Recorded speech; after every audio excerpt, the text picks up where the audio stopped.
امام مالک رحمۃ اللہ علیہ فرماتے ہیں کہ دنیا میں انسان کی دو پیدائشیں ہوتی ہیں، ایک جب وہ ماں کے پیٹ سے باہر دنیا میں آتا ہے، اور دوسری جب اس کے اندر یہ سوالات پیدا ہوتے ہیں، خود سے پوچھنا شروع کر دیتا ہے، میں کون ہوں، میں دنیا میں کس لیے آیا ہوں، مجھے یہاں پہ کیا کام کر کے جانا ہے۔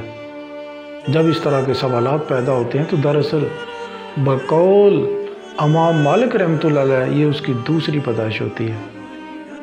سوچنے کی بات ہے، ہم انسانوں میں ایسے انسان کتنے ہوتے ہیں جن کے اندر یہ سوالات پیدا ہوتے ہیں۔ زیادہ تر لوگ ہم بیسک نیڈز میں پڑے ہوئے زندگی گزار دیتے ہیں، ہمیں روٹی چاہیے، ہمیں کپڑا چاہیے، ہمیں مکان چاہیے، ہمیں سیلف اسٹیم چاہیے، ہمیں سیلف پروٹیکشن چاہیے۔ انہی کاموں میں ہم اپنی زندگی گزار دیتے ہیں۔ دراصل یہ جتنے بھی کام ہیں اگر دیکھیں تو یہ سارے نفس کے ریلیٹڈ کام ہیں۔ ہم نفس کی پیروی میں زندگی گزار رہے ہوتے ہیں، ان سے باہر ہی نہیں نکلتے۔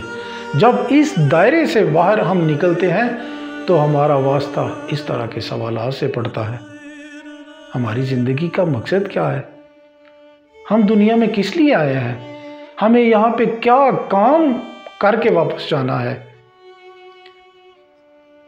آپ نے دیکھا ہوگا کہ ہم نماز بھی پڑھ رہے ہوتے ہیں تو اس میں بھی ہماری توجہ جو ہوتی ہے وہ جسٹ دنیا کے کاموں میں ہی ہوتی ہے۔ اس وقت بھی ہم اللہ کی ذات میں اتنے گم نہیں ہوتے، ہم سارا دن کے معاملات جو ہوتے ہیں ان کے بارے میں سوچ رہے ہوتے ہیں، اپنے کاروبار کے بارے میں سوچ رہے ہوتے ہیں، اپنے دوسرے معاملات کے بارے میں سوچ رہے ہوتے ہیں۔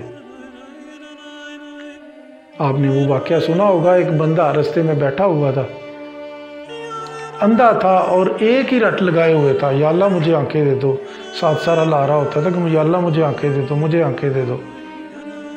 وقت کا حاکم پاس سے گزرا، ایک گھوڑے پہ بیٹھے ہوئے، نیچے اترا اور پاس آیا اور پوچھا کیا مانگ رہے ہو اللہ سے؟ اس نے کہا اللہ سے آنکھیں مانگ رہا ہوں۔ تو اس نے کہا اللہ نے تجھے آنکھیں ابھی تک نہیں دی؟ تو اس نے کہا نہیں، ابھی تک نہیں اللہ نے آنکھیں دی۔ اس نے کہا میں آگے کسی کام کے لیے جا رہا ہوں، تھوڑی دیر بعد واپس آؤں گا تو اللہ سے مانگ لو، اگر اللہ نے نہ آنکھیں دیں تو یاد رکھو تمہاری گردن اتار دوں گا۔ اب جب وہ گھوڑے پہ بیٹھ کے گیا تو پیچھے وہ بندہ جو بیٹھا ہوا تھا اندھا، اس کی آنکھوں میں آنسو آ گئے، دل کے اندر تڑپ پیدا ہو کہ اللہ اب تو میری جان کے لالے پڑ گئے ہیں، مجھے میری تو جان چلی جائے گی، یا اللہ مجھے آنکھیں دے دو۔ جب انسان کے اندر تڑپ پیدا ہوئی، اس کے اندر خواہش پیدا ہوئی، اس کے اندر اللہ کی ذات میں ڈوبنے کی خواہش پیدا ہوئی، تو تب اللہ نے اسے آنکھیں بھی دے دی۔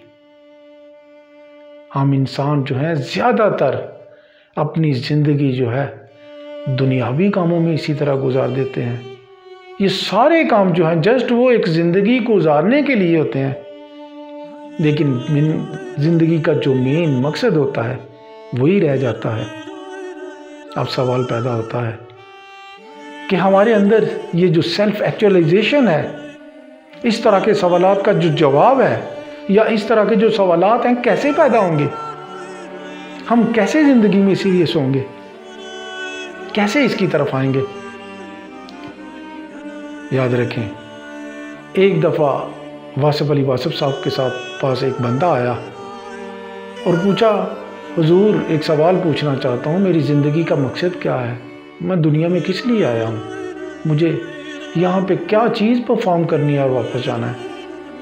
واصف علی واصف صاحب نے کہا آپ کے سوال کا جواب دوں گا لیکن ایک ہفتے بعد آنا۔ پھر وہ چلا گیا، ایک ہفتے بعد آیا، واصف علی واصف صاحب کے سامنے بیٹھا۔ واصف علی واصف صاحب نے خود ہی پوچھ لیا ہاں بھائی وہ ایک ہفتہ پہلے تم نے مجھ سے ایک سوال پوچھا تھا، وہ کیا تھا؟ اس نے کہا حضور میں تو وہ بھول گیا ہوں، میرے ذہن میں وہ سوال نہیں ہے۔ واصف علی واصف صاحب نے کہا کہ وہ ایک سوال جس کو تم ایک ہفتہ اپنے ذہن میں نہیں رکھ سکے، ایسے سوالوں کا جواب کبھی قدرت نہیں دیتی۔ یاد رکھیے اپنے اندر تڑپ پیدا کرنا پڑتی ہے، خواہش کرنا پڑتی ہے، اس کی طرف بڑھنا پڑتا ہے۔ ایک قدم اللہ کی طرف بڑھائے وہ تمہاری طرف 10 قدم بڑھائے گا۔ لیکن ایک قدم تو پہلے بڑھاؤ، اپنے اندر تڑپ تو پیدا کرو، اپنے اندر خواہش تو پیدا کرو۔ علامہ اقبال کا بڑا خوبصورت شعر ہے، ڈوب کے اپنے من میں پا جا سراغ زندگی، میرا نہیں بنتا نہ بن اپنا تو بن۔ اللہ پاک ہمیں خوشیاں دے اور خوشیاں بانٹنے کی توفیق دے۔